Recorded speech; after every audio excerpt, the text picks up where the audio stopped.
Alexander Dodson. Alex is fine.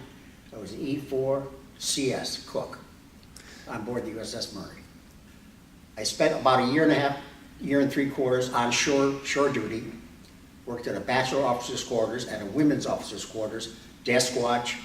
Basically not in any ranking because I didn't have a career. Didn't know what I wanted to do yet. Got on board the Murray. I was in awe because I didn't know until I got on board that it dawned on me the ship was 21 years old, I think, when I went on board, which is very old for a ship. And it's a World War II ship, which even made it older. I was in the supply division, and I got to meet a lot of great guys in supply. I mean, I can't remember their names. I'm sure they can't remember my name either. But I enjoyed the camaraderie. I truly did. I enjoyed it. In a way, like most men, I wish I had stayed in. I don't know if I would have, but I like to say I wish I had stayed because it was fun. I enjoyed it. I enjoyed life in the military. Became a mess cook, which is basically you work for the cooks, peel potatoes, just minimal jobs. Said, this is kind of nice. I think I could cook. Became a cook. They hired me as a cook. I became a cook.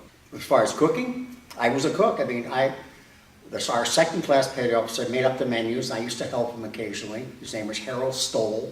I believe he lives in Florida, I think. Tried to get a hold of him, but it just dawned on me when I was getting a hold of him.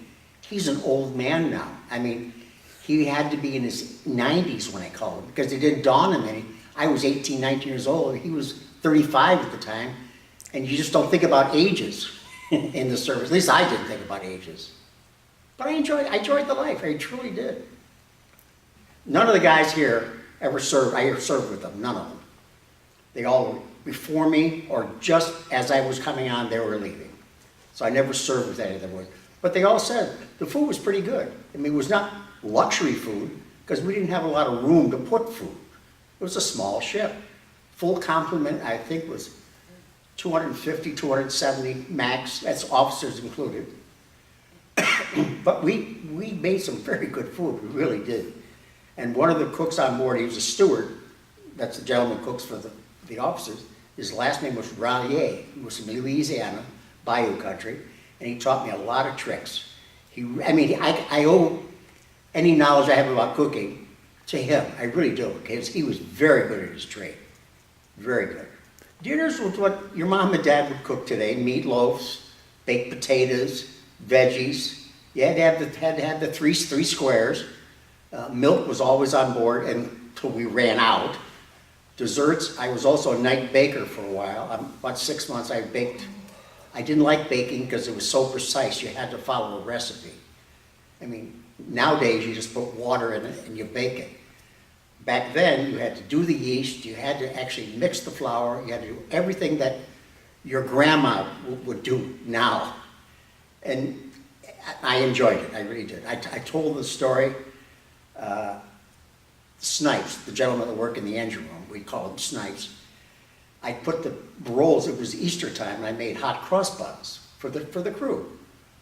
And I put them outside the galley to cool, to cool down, because they were too hot to serve, because I got out of work at 5 in the morning, and they were starting to cook around 7, so I wanted to make sure they were nice and cool. Well, I went out there to get one of the trays, and it was gone. I went overboard. Oh. Well, it wasn't. Some of the guys in the engine room came up, stole the whole tray, took it down, and ate everything. Ate the whole tray. I said, I'll get back at it. And I did. The next night, I made hot cross buns again, because it was still around Easter time, and the guys liked them. So I made a half a tray for them. But instead of using sugar and water as the cross on the cross buns, I used lard. I spread the lard very gently on all of them, the half tray. They took the tray, I knew they were going to. They took it, and then they brought it back up with parts all missing, because they dawned on them that when they ate it, they were eating lard. The roll was good, but it was covered with lard, and they never stole the thing from me again, from the galley, because they didn't know where they're going to get it again. The one I can remember, and I can't find the little pamphlet anymore, but I was written in there, CS3, did the this and this. I did the sauces and the gravies, and they had passed out cigars, and one of the girls says, cigars? Yeah, at the end of the meal, everybody got a cigar if they wanted it, because smoking was quite prevalent back then.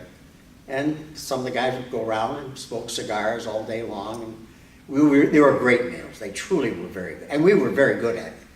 All of us, because we all worked on one meal.